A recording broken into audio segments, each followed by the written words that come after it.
est polytechnicien et ingénieur civil des ponts et chaussées. Il avait présenté Démolition, c'était en 2021, un bilan sans concession sur l'état de la France. Il revient avec un retentissant République française, règne du fric aux éditions de Chiré et en vente sur la boutique de TV Liberté sur boutiquetvl.fr. Bernard Gantois, bonjour. Bonjour et bonjour à tous les téléspectateurs. Vous avez transformé la République française, RF, en un RF, reine du fric. Il en faut moins que cela pour se faire traiter de factieux par les temps qui courent. Oh ben je ne pense pas qu'il puisse y avoir de motifs à me traiter de factieux, parce que tout le livre démontre l'insoutenable vérité de son titre. Et pour bien montrer que c'est le résultat d'un long processus, en fait, ce livre est une histoire de l'argent depuis les temps anciens. Et cette histoire de l'argent depuis les temps anciens a pour but de démontrer que l'instrument de l'esclavage sous ses diverses formes, c'est la dette. La dette. Dans un chapitre intitulé « Racines profondes », vous affirmez que de tout temps, la dette a constitué un moyen de pression, voire d'asservissement, d'esclavage des populations pauvres par les classes dominantes. Absolument, absolument. Et depuis Hammurabi, quelques siècles avant Jésus-Christ, les endettés qui ne pouvaient pas rembourser leurs dettes devenaient les esclaves de leurs prêteurs. Et ça traînait comme ça dans toute l'Antiquité, sauf que, de temps à autre, des empereurs ou des rois soucieux de l'état social de leur empire ou de leur pays nettoyaient la dette, c'est-à-dire supprimaient toutes les dettes en cours. Alors ça a été fait un certain nombre de fois, assez souvent, en gros tous les siècle et demi, jusqu'à la dernière opération de ce genre qui a été faite par un empereur romain de mémoire au IIIe ou IVe siècle, parce que est intervenu à ce moment-là l'impact des religions dans cette histoire de dette. Et on ne peut pas parler de la dette sans voir la position des trois religions monothéistes vis-à-vis de la dette. Le judaïsme interdit l'usure ou le prêt à intérêt. Dans tout mon discours, l'usure et le prêt à intérêt sont synonymes. Du moins l'interdit à l'intérieur de la communauté, mais pas à l'extérieur. Le christianisme interdit totalement l'usure sous quelque forme que ce soit. Et l'islam interdit l'usure, mais d'une façon telle que des biais peuvent être trouvés, c'est ce qu'on appelle couramment de façon moderne la finance islamique. Alors, quand l'Empire romain a décidé d'autoriser la religion catholique, ipso facto, donc au IVe ou Ve siècle, l'usure est devenue interdite dans tout le champ couvert par la religion catholique.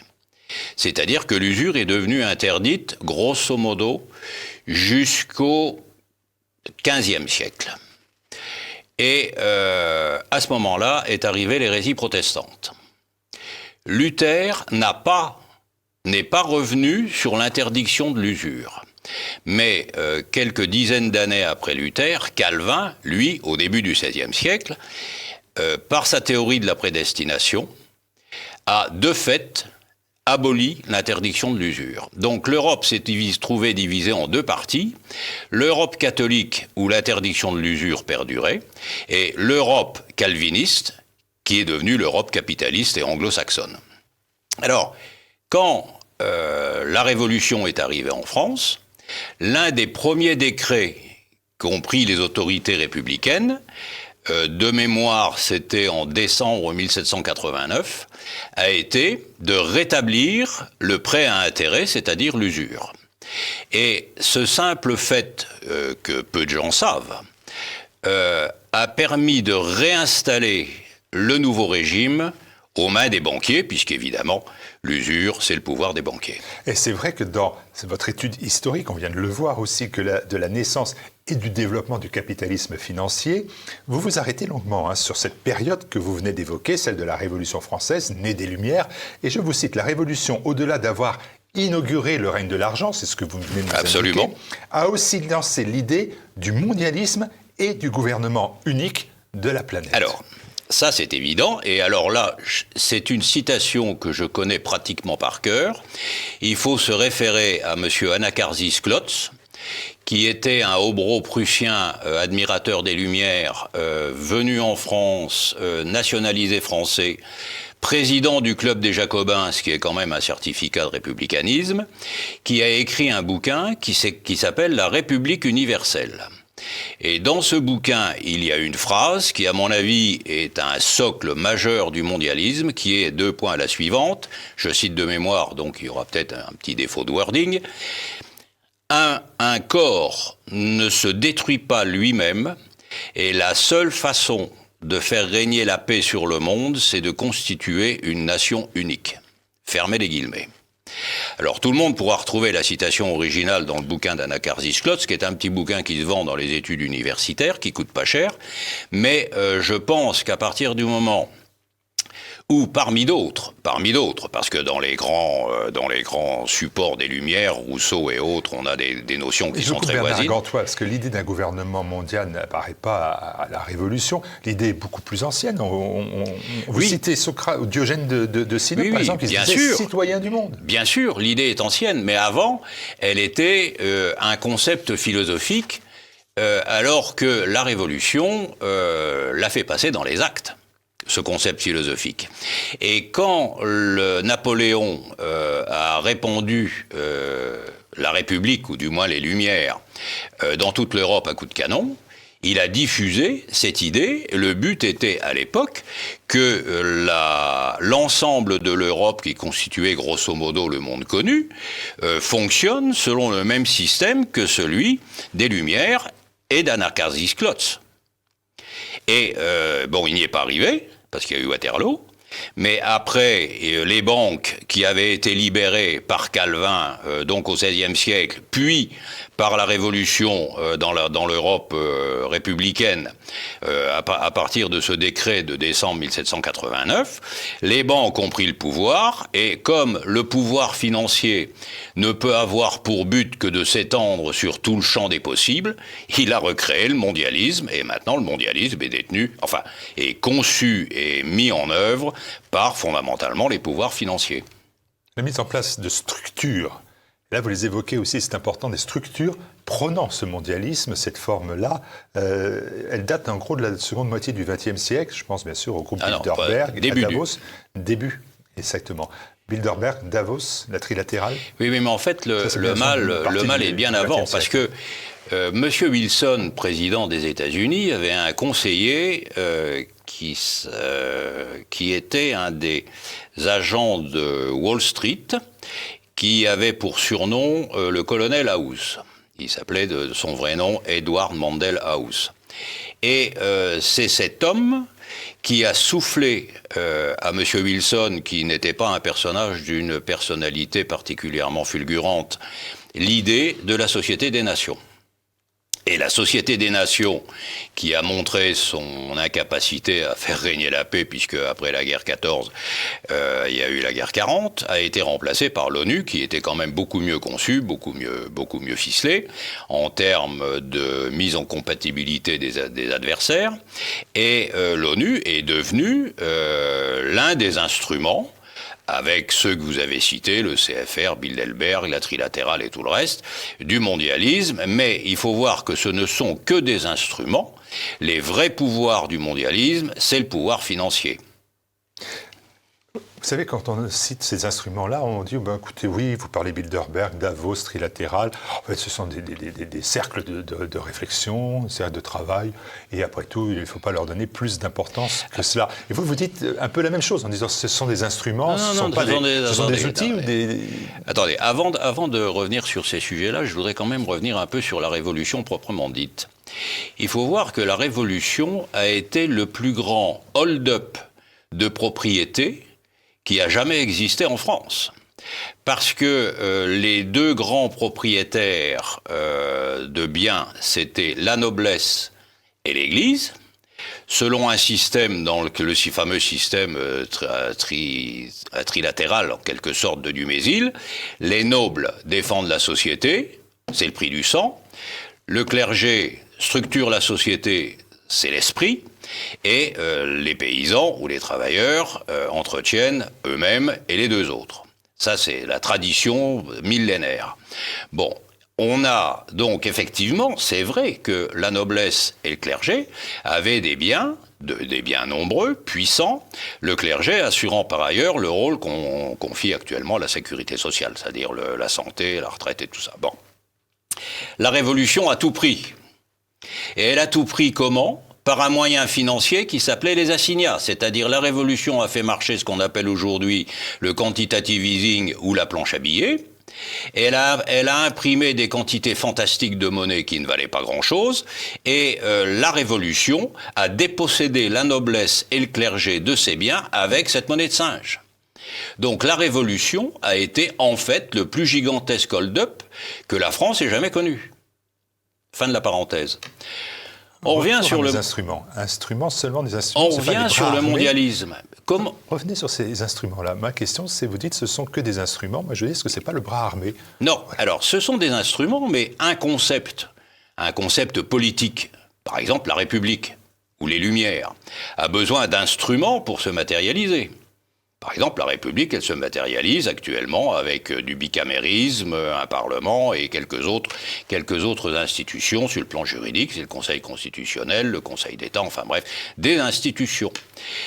Les organisations, l'ONU, le CFR, la Trilatérale et Bilderberg jouent très exactement par rapport à la philosophie du mondialisme le rôle des institutions républicaines par rapport à la philosophie des Lumières. Et une philosophie qui n'a pas d'instrument applicatif ne sert à rien.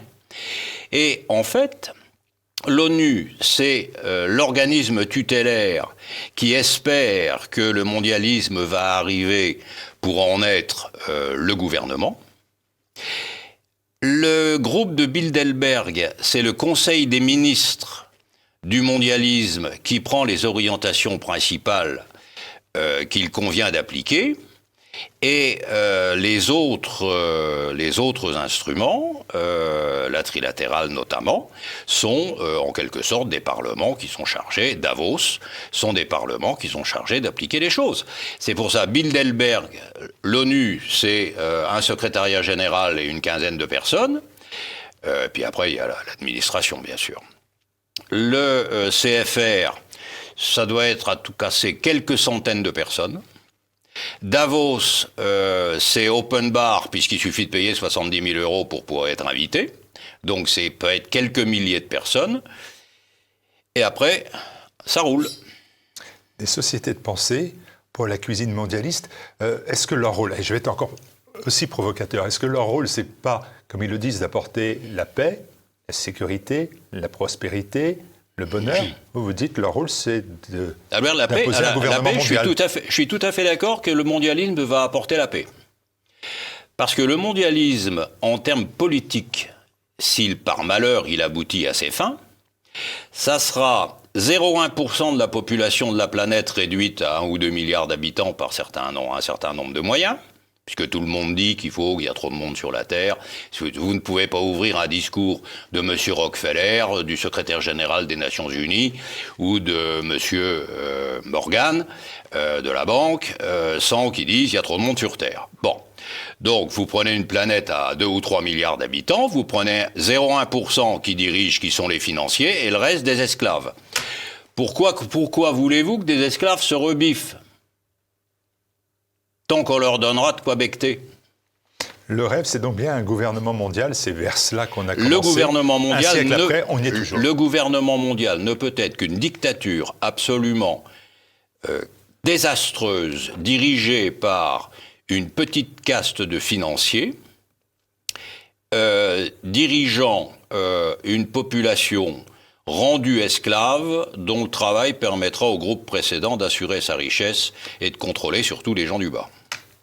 Bernard Gantois, pour arriver au titre de votre ouvrage, quand même aussi parlons-en, vous évoquez les rapports entre la République française et l'argent. Ces rapports, on l'a bien compris, ont contribué à façonner l'histoire de notre pays depuis 1789 de manière très claire. Mais aujourd'hui, en 2023, vous commencez un examen. Et là, vous citez des cas très pratiques. On va en retenir 2 parmi ceux que vous citez. Le premier, emblématique, c'est McKinsey. En quoi, d'ailleurs, est-il emblématique ? Il est emblématique parce que McKinsey... Alors, dans les rapports entre la République et l'argent, j'y reviendrai à McKinsey après, bien sûr, il faut voir que la Troisième République, c'est-à-dire celle qui a suivi les monarchies du XIXe siècle, l'Empire étant considéré, le Deuxième Empire étant considéré comme une monarchie, donc la Troisième République a été quand même un concentré de scandales financiers, comme rarement on en a vu, et infiniment pire que ceux qu'on voit aujourd'hui. C'est dire. Alors, c'est dire. Alors, McKinsey, McKinsey, d'abord, est un instrument du mondialisme. C'est-à-dire, McKinsey opère dans tous les pays occidentaux. Et si on fait une carte des implantations de McKinsey et des implantations de l'OTAN, elles ne sont effectivement pas totalement superposables, mais il est quand même difficile de ne pas y voir une similitude. Bon, ça c'est le premier point. McKinsey est un instrument du mondialisme. En gros, c'est une annexe de Davos et du CFR. Seulement, il se présente d'une autre manière. Premier point. Deuxième point. En quoi a-t-on besoin d'embaucher McKinsey pour faire des études sur la France, alors qu'on a tous les ans 300 polytechniciens qui rentrent dans l'administration, 300 ou 250, je ne sais plus, centraliens qui font tourner la boutique, et on a un ENA où on apprend peut-être un peu autre chose qu'à faire des discours, et un Sciences Po dont tous les membres sont supposés connaître l'administration sans obligatoirement rentrer à l'ENA. Que vient foutre McKinsey au milieu de cette administration que la France est parfaitement capable de produire, et sous quel prétexte peut-on penser que McKinsey en sait plus sur la France que les gens qui y vivent, qui y habitent et qui y travaillent ? McKinsey n'a qu'un but, c'est de dézinguer l'administration française, et en plus ça coûte très cher. Alors McKinsey, je m'excuse, mais il faut vraiment... Alors, j'ajoute que la liste, il suffit d'aller sur Wikipédia pour voir la liste des scandales dans lesquels McKinsey est impliqué. De mémoire, il y en a 16 rien que dans Wikipédia. Et tous ceux qui sont curieux devraient aller voir, parce qu'on peut se demander comment un dirigeant d'un pays normalement constitué, par exemple la France, peut passer des contrats à une société qui traîne derrière elle comme un boulet des scandales de ce genre. C'est clair pour McKinsey. Excite McKinsey, enfin, excite, pas encore. Parmi les autres exemples... Non, c'est mon point de vue. Hein. C'est votre point de vue, mais il doit être très bien partagé, je pense. Parmi les autres exemples, en dehors du Covid-19 sur la crise sanitaire, parce que là aussi, c'est quelque chose que les téléspectateurs TVL comprennent bien, vous citez autre chose, ce qui s'appelle l'arme alimentaire. Ça mérite des explications. Alors, l'arme alimentaire, c'est... Kissinger disait, pour contrôler un pays, contrôler son énergie, mais pour contrôler sa population, contrôler sa nourriture. Comment peut-on imaginer qu'un gouvernement responsable démolisse l'agriculture française avec un soin, une persévérance, une obstination aussi grande que celle qu'on connaît, en gros, depuis la fin de Chirac? Alors que si vous allez en Suisse voir des amis suisses, la Suisse qui est quand même beaucoup moins bien placée que la France pour avoir une agriculture puissante, les agriculteurs suisses vivent très bien, ont des voitures normales comme les fonctionnaires suisses, et l'agriculture suisse se porte très bien, et elle est pratiquement autosuffisante. Alors que la France, qui est un des pays agricoles les plus potentiellement riches, doit importer de la nourriture. Donc on a sciemment détruit l'agriculture française, c'est pas tout à fait fini, mais au train où ça ne va plus être bien long, de façon à ce que la France ne puisse se nourrir que par importation, et celui qui exportera nos futures importations, nous tiendra politiquement. Au final... entre parenthèses, oui. Celui qui nous vendra du blé quand il n'y aura plus de blé en France, ça sera sûrement les Américains. Comme celui qui nous vend du pétrole pour remplacer les centrales nucléaires que les mêmes qui détruisent l'agriculture depuis 20 ans ont détruit depuis 20 ans sous la pression de ces prostituées d'écologistes qui veulent toujours, puisqu'ils sont au milieu, aller du côté du manche. C'est dit. Allez, au final, le nouveau maître du bal dans nos sociétés, c'est l'esprit. C'est l'argent. Mais il y a une phrase que j'ai retenue et sur laquelle je voudrais conclure parce que c'est un message à la fois d'espoir, voire même d'espérance. On sait aussi qu'à la fin, il perd la partie, l'argent. On sait ainsi qu'à la fin, il perd la partie. Oui. Alors, j'ai de cette phrase 2 interprétations. L'interprétation philosophique. L'interprétation philosophique part de la lecture d'Aristote. Aristote a inventé l'hubris, qu'on a traduit par la démesure.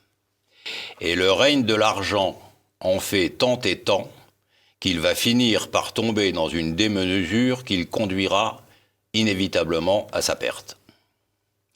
Donc, Aristote l'a dit, le contraire de l'hubris, c'est la némésis. Quand l'hubris dépasse les bornes, la némésis vient arrêter le jeu. Donc, les folies financières auxquelles on assiste vont forcément conduire à leur fin, et tout le monde sait, même les gens qui font le travail aujourd'hui, que l'utilisation de la planche à billets de manière totalement délirante, comme on le fait depuis 20 ans sous la forme du quantitative easing pour être plus moderne dans les termes, a toujours très très mal fini. L'Empire romain a fini sur du quantitative easing. La guerre 14 a commencé partiellement à cause du quantitative easing. De même, la guerre 40. L'Allemagne a imprimé des billets, et puis il y avait eu 29 avant. 29, qu'est-ce que c'est? La crise de 29, on a libéré totalement les crédits, et puis un beau jour, Wall Street a dit on augmente les taux. 3 mois après, c'était l'effondrement et la crise. Donc, à la vitesse où on imprime de l'argent pour faire semblant d'avoir une politique économique, ça va finalement mal finir. Et quand j'entends des ministres expliquer qu'on va contrôler l'inflation au milieu de 2023, j'espère qu'ils pourraient avoir raison, mais je n'en crois pas le début du premier mot. Ça, c'est le premier aspect. Deuxième aspect, c'est Saint Matthieu qui, je ne sais plus dans quelle partie de son évangile, dit « On ne peut pas aimer Dieu et l'argent ». Parce que l'argent, c'est le diable. Et à la fin, tout le monde sait que le diable perd la partie. L'argent perd la partie, et les Français dans tout ça. Et les peuples. Le Français, il va en baver des ronds de chapeau jusqu'à ce que ça se termine. Et à mon avis, bon, je peux me tromper, je ne suis pas économiste, mais quand on connaîtra une inflation à 2 chiffres pendant 2 ou 3 ans de suite, là, on sera peut-être pas loin du némésis d'Aristote. Merci Bernard Gantois, toujours cette grande clarté, cette grande vision claire des choses. République française, règne du fric, c'est aux éditions de Chiré, je vous l'ai dit, c'est sur la boutique tvl.fr, boutique tvl en un seul mot.fr, ou directement sur le site tvl.fr en allant dans la rubrique boutique. Merci à vous, merci à Bernard Gantois et bonne année. Et merci de l'écoute des auditeurs et bonne année 2023, mais attention, il y a quand même une qualité majeure, l'espérance.